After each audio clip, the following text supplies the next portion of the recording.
This is River Valley Estate. It was a residential development of 78 residential blocks.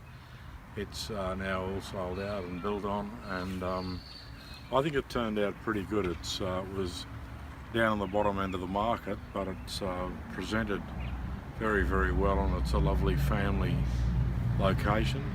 It was a cane farm, and there's a fair bit of difficulty goes along with trying to develop a cane farm. I think that's become less over the years since cane has lost its attraction.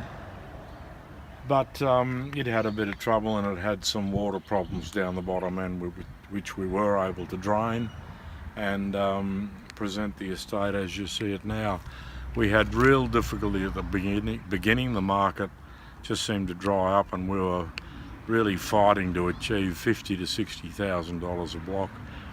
Interestingly enough, battling through all that, we came out the other end, and by the end of the day we were getting $170,000, $175,000 a block. So what turned out to be very, very difficult and somewhat scary turned out to be a very, very good project.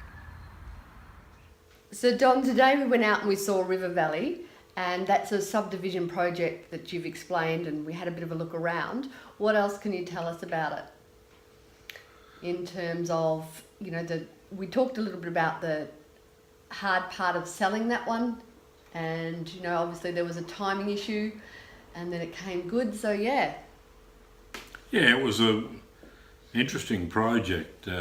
Whenever a developer describes something as interesting, it means that it's been tough and it's had some difficulties.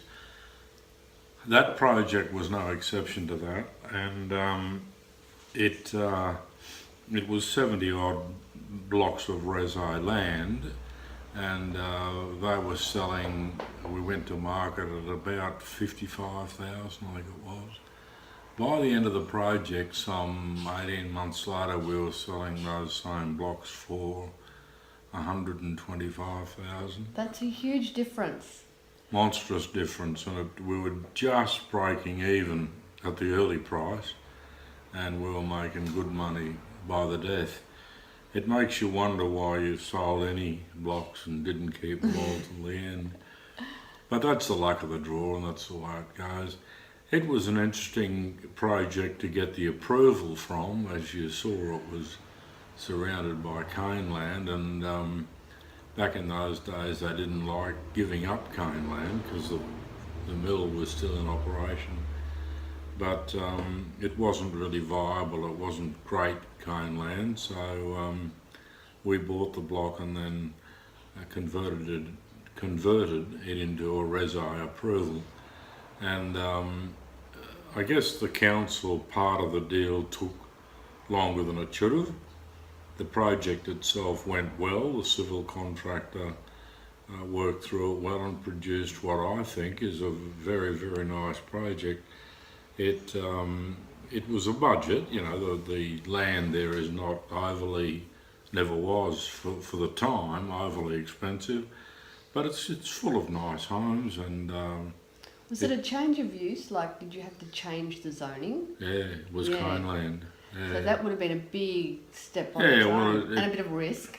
Yeah, a fair bit of risk involved, and but if you're adverse to risk, then you don't go into development, because that's really nothing in development really is a lay down misère.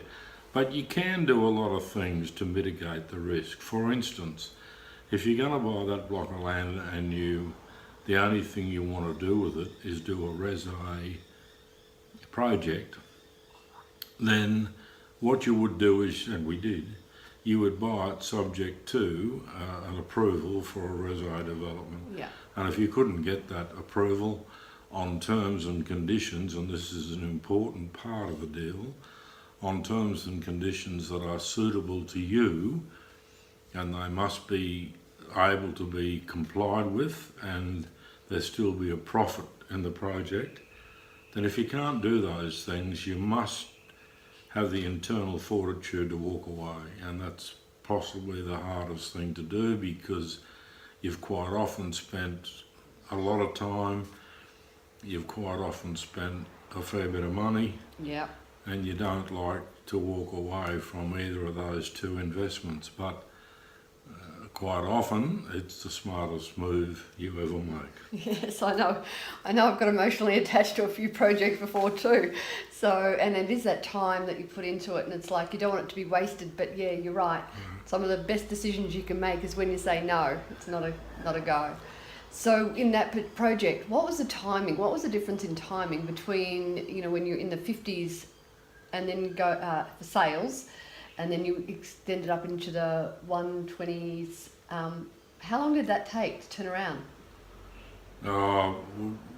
From go to woe in the project, I think we were in the selling mode for about 2 years, and but the first probably half of the project was very, very slow. We were only getting, you know, very, very thin prices for the land, but that wasn't the real bad part of it. It was just so slow. We weren't making sales, and normally in a Res-A project you will try to achieve one sale a week, one allotment a week.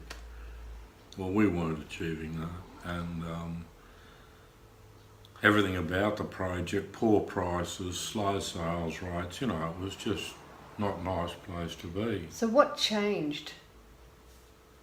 I think the economy changed on the coast, and I can't remember if that was led by an Australian recovery or what it was. Interest rates obviously always have a marked effect, and but everything that went good for a developer changed for the good, and all of a sudden there was demand for our land, and the price was able to be crept up, and we started to make, you know, some pretty good money out of it.